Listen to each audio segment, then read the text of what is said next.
This angle is better because there's a glare in my glasses when I look this way. But anyway, hello guys. I got my coffee here.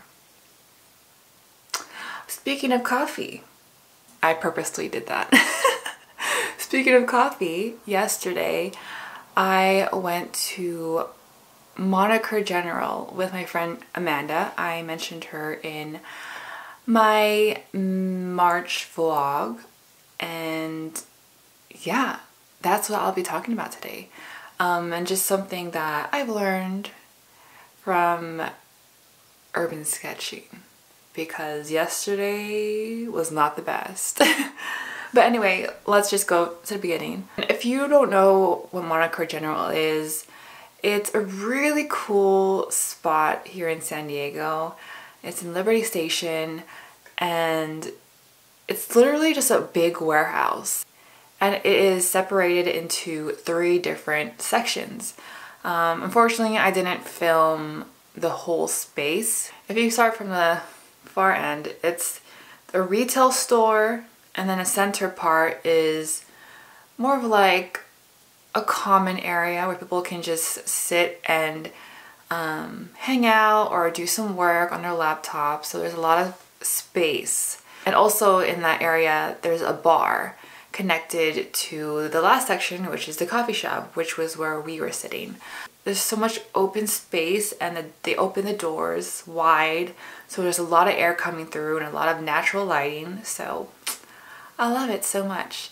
But I did manage to film a little bit of the coffee shop, which I'm obsessed with. If you guys didn't know, I actually did an urban sketch there a couple years ago. If you remember and you follow my Instagram, I posted it there. I'll actually post it here, so you don't have to go through my archive of photos.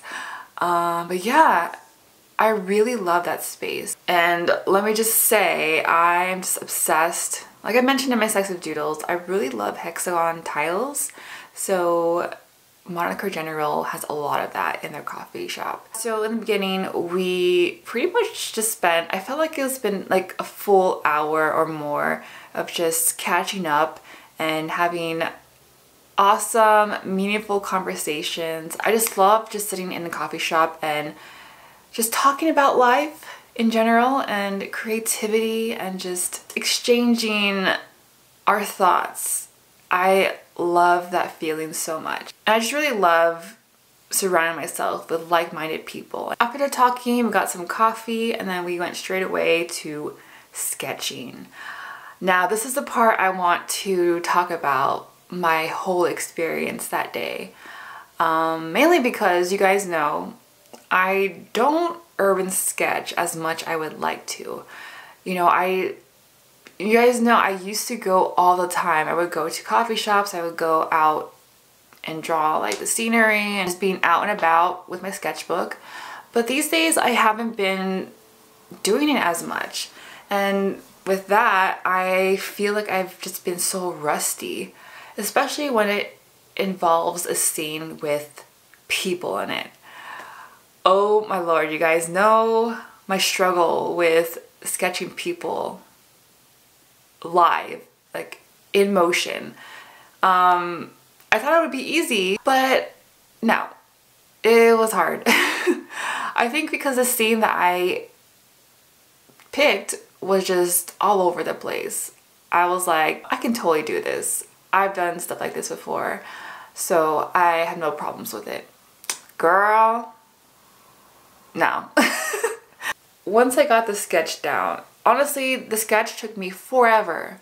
You guys don't even know. I feel like I spent more than an hour just getting the sketch down. Yeah, I just had a hard time with the perspective, you know, and especially, okay, I've never mentioned this before, but I really don't like drawing chairs and tables.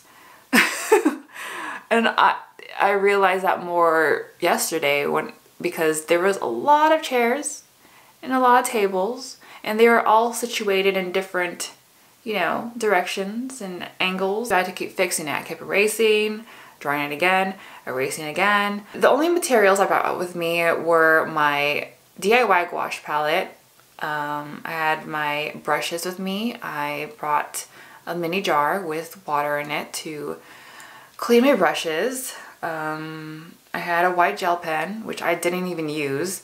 I thought I would use it. And then I had my eraser and my Muji pen. But now my Muji pen, I only use it for writing. I've never used it for sketching or like outlining my illustrations. And you guys know, lately I have kind of been experimenting with my style. You know, I've been really into using gouache, you guys know that. But I've also been staying away from using multi-liners. So that's why I didn't bring any multi-liners with me, because I've gotten so used to drawing illustrations without it. And I like the style. But then I realized I didn't like that style with urban sketching. I love drawing food with my gouache paints, and I love that painterly, realistic look, you know, and I want to stick with that when it comes to like drawing food and for my Slice of Doodle series, because I love it a lot and I just love that look it gives off. But then with urban sketching, I realized I just don't like painting with gouache, especially when there's people involved. And mind you, this illustration that I did yesterday, there was a lot of people in it, and so I kind of freaked out from that thought. Like, I just realizing, oh crap, I don't even have a lot of pens.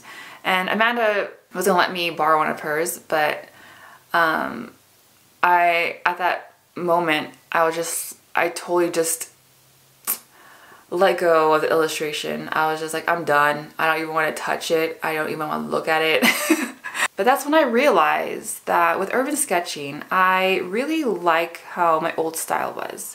You guys look back from that old illustration I did from Moniker. I just really like the look of it. I can't really explain why. It's just, I guess I just really like how the multi-liner just completes the whole illustration. That's when I realized, like, when I started painting the people, I was like, well, what do I do now? This feels so incomplete. Like, I want to add ink. But then I only had my Muji pen and I started using it, but then I just didn't like how it looked. I prefer Micron or the Copic multi-liners. So yeah, I was really bummed that I didn't bring it with me in case I wanted to use it. I wasn't happy with the sketch, so I scrapped that and I just ended up starting a new one. I decided to paint what I painted last time, but from a different perspective. I didn't finish it there because we were already there for like almost 4 hours. But I did start the sketch and I like it a lot better. And now I know what works best for me. Now for urban sketch, I'm definitely going to stick to what I used to do, using watercolor and ink, because I just feel like it definitely makes the illustration pop more. And you know, a lot of times I don't want to spend too much time adding shadows with the paints, because sometimes I can go to town with my paints, but if I'm limited on time, that's when the ink comes in, and I feel like it's a cherry on top for me. I always say that, but like, for some reason I just decided to stop using it. What the hell, Char? I hate that I always make rules for myself, because ever since I started this new style with my gouache paints, I always felt that I had to do it for every subject that I did. But then I realized that this style doesn't really work well for everything, in my opinion. When it comes to urban sketching and when there's a scene with a lot of people, that's when I feel it's best for me to use watercolor and multi-liners, because it just looks better. That's all I had to say. That's just like a problem with me, is that whenever I discover a new style, I always want everything that I do to be that style. But I definitely need to just let go of that, and I love different styles and I want to incorporate it into my work when it's best to use it. I feel so much better now that I've realized that, and that I've said this in front of a camera, because, you know, for a while I've just been kind of stopping myself from using multi-liners when I've been wanting to use it. Like, I've been challenging myself to like not use it, but then there are some illustrations that I've worked with that I just felt like, oh, it would look better if I added ink though. But then I just let it go. You know, I'm not an artist who does perfect work all the time. Nope. Nope, not at all. I noticed that lately in my sketchbooks, I have a few pages, more than a few actually, where I just left it as is. Like, if I didn't like a sketch, I would just let go of it. It's still there. Sometimes I glue the pages together, or I just leave it as is, you know, just to remind myself like, oh, you know, this didn't work out, but I learned from it, and there you go. Yeah, I wanted to share this experience with you guys because I just want you guys to know that I make mistakes a lot with my illustrations. You know, I don't always make perfect illustrations right off the bat. There's a lot of trial and error that goes into it. You know, making mistakes isn't bad. I feel like making mistakes is important for you to grow. So whenever you make a mistake in an illustration, don't be so hard on yourself. I mean, I wasn't really that hard on myself. I was just kind of like, ugh, I don't like it. I'm gonna start a new one. That's how I was. But yeah, just don't be so hard on yourself whenever you don't do well on a painting, because you can always start off on the next page and the next page and so on and so forth, you know? Yeah. I hope this was very helpful to you guys, and I hope you guys enjoyed the few clips that I filmed at Moniker. I wasn't able to film a lot just because I was so into trying to get the illustration down, but I did my best. That's mainly why I wanted to talk, because I didn't have enough footage to share. Let me show you what my illustration looks like so far. I didn't even paint it yet because I got home late. But that's the sketch right now. And I like it much better.